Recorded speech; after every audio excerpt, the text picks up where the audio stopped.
Hi you guys, I'm Phil Town from Rule 1 Investing, and I want to talk to you today about how to set your kids up for financial success with some great smart money habits.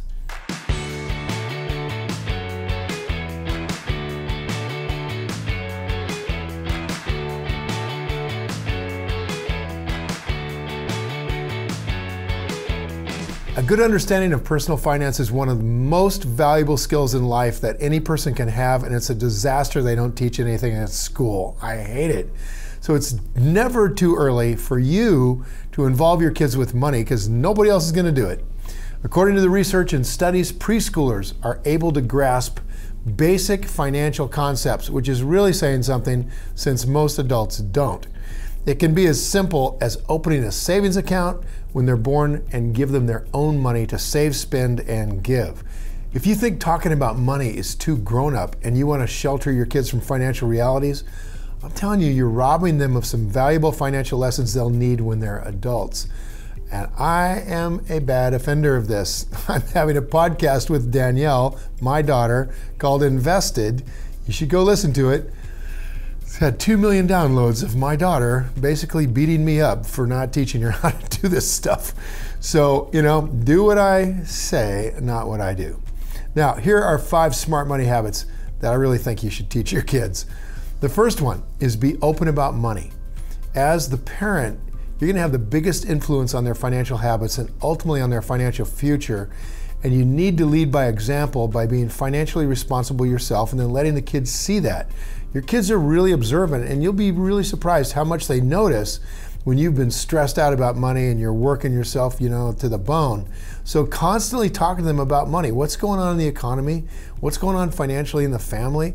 I mean, this can be really hard for a lot of parents to do because they don't want to face it, much less tell their kids. So you got to do it in their terms, of course. Don't try to scare them to death or don't accidentally scare them to death, but really bring them in on what's going on with family money.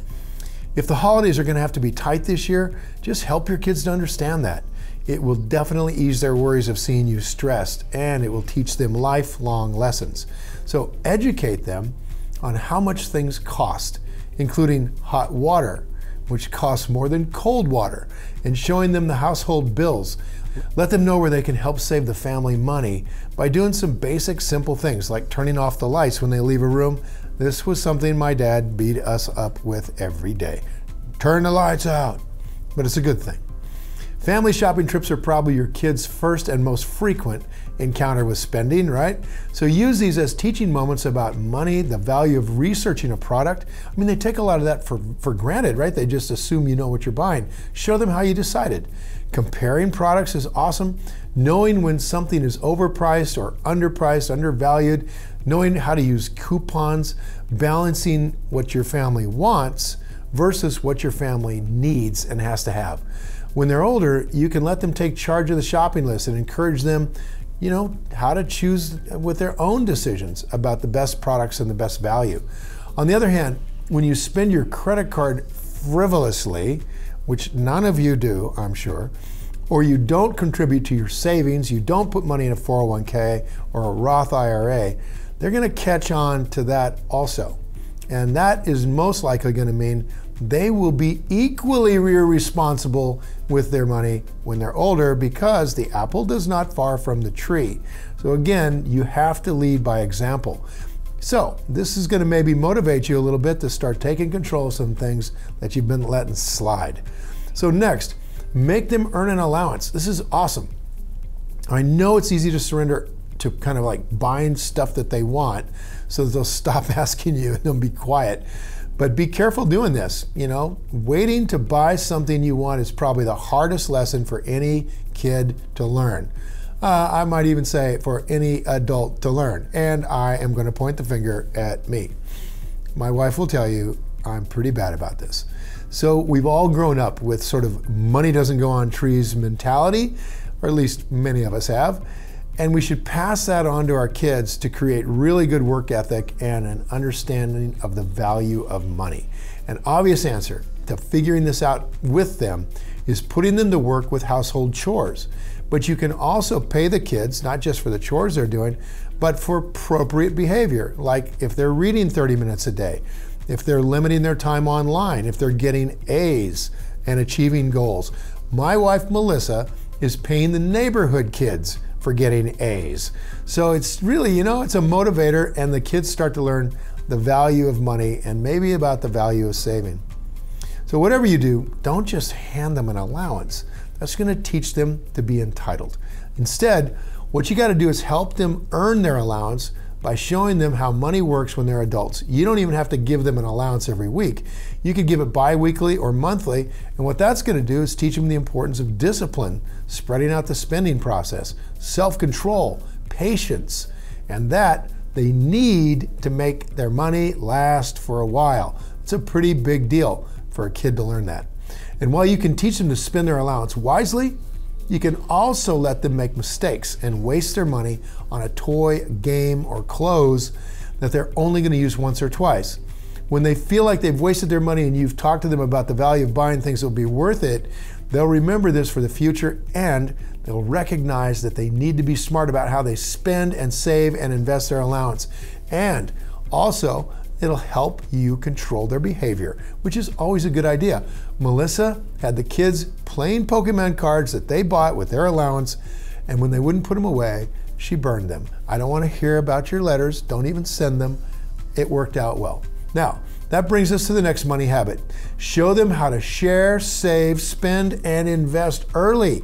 Most parents open a savings account as soon as their kid is born, deposit the birthday money and the holiday gift money to build up a good financial base, and set them up for a lifetime of good financial habits, and then forget anything else for the next 12 years. Some parents even continue to make monthly payments into their child's savings account until they're old enough to take it over, which is awesome, but you gotta get them involved in the process as soon as you can. Okay, not the 3-year-old. Now, the sooner you can instill the importance of saving money, the better it is all the way around for you and for them. Teach your kid that they don't have to always spend their money by encouraging them to put a portion of this money in, whether they earn their allowance or gift money or whatever they got it. Put a portion of that toward long-term financial goals like college or an emergency fund.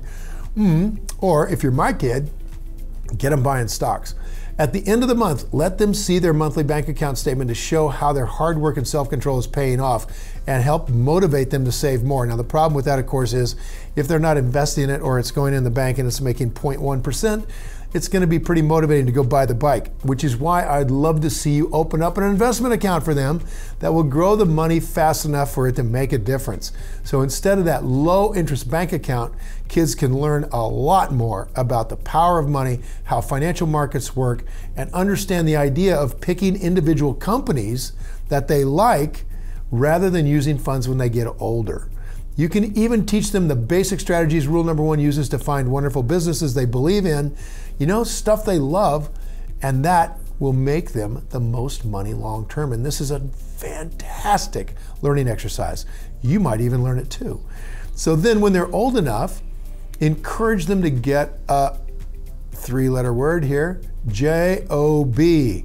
I know this is very hard for some of you to actually insist that little children go to work, but it's good for them. So depending on how old your child is, they can start experiencing work for pay outside the household by doing something as simple as opening a lemonade stand, which will take you a lot more time than it will them, or even better, getting them to babysit for the neighbors. Or if they're too young or irresponsible for that sort of thing, give them a lawnmower and get them out there doing something useful in the neighbors' yards.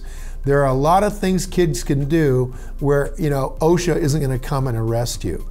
This is the perfect time to help them open a checking account now that they're working and get a debit card and give them more control over money management and balancing their account. And then when they're college bound, assuming that looks like a good plan, which is questionable given the amount they're trying to charge these guys for going to college and getting a degree in sociology, you might want to help them establish credit with a credit card and encourage them to use it sparingly. Borrow wisely, like mom and dad, and pay off any monthly balance right away and on time, just like their parents do. Remember, the apple does not fall far from the tree. So if you don't do that, don't be surprised if Junior doesn't either. Besides more valuable lessons on saving and spending, a part-time job can teach your kid to be really thoughtful about how they spend their time. They're going to start to realize that relationships with their family and their friends matter most, and that money doesn't always buy happiness.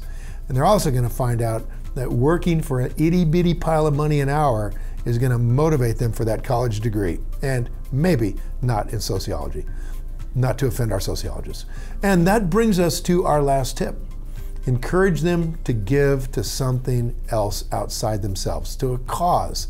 So much like how we Rule 1 investors put our money into businesses we believe in and that have meaning to us, encourage your kids to get some of their money out to charities or something that interests them, something that helps other people. It's an amazing thing to develop that early on.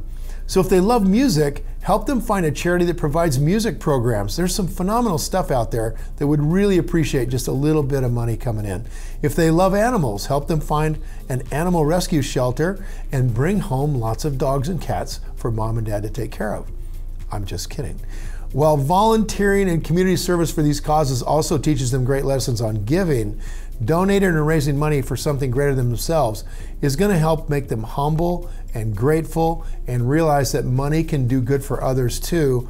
And I'd like to add right here, it might be a great idea right there to start teaching these little squirts to be grateful for what they've got. Now, I'd love to hear from you guys. What money habits are you teaching your children's? What challenges are you facing teaching these little rugrats the right way to handle money? Leave a comment below with your answer and I'll be sure to follow up with you. So thanks for watching, you guys. Now go play. And if you enjoyed this video and feel it was valuable in teaching you more about being financially responsible with your family, subscribe to my channel and share this video with your friends or anybody else who might benefit from this information, especially your children.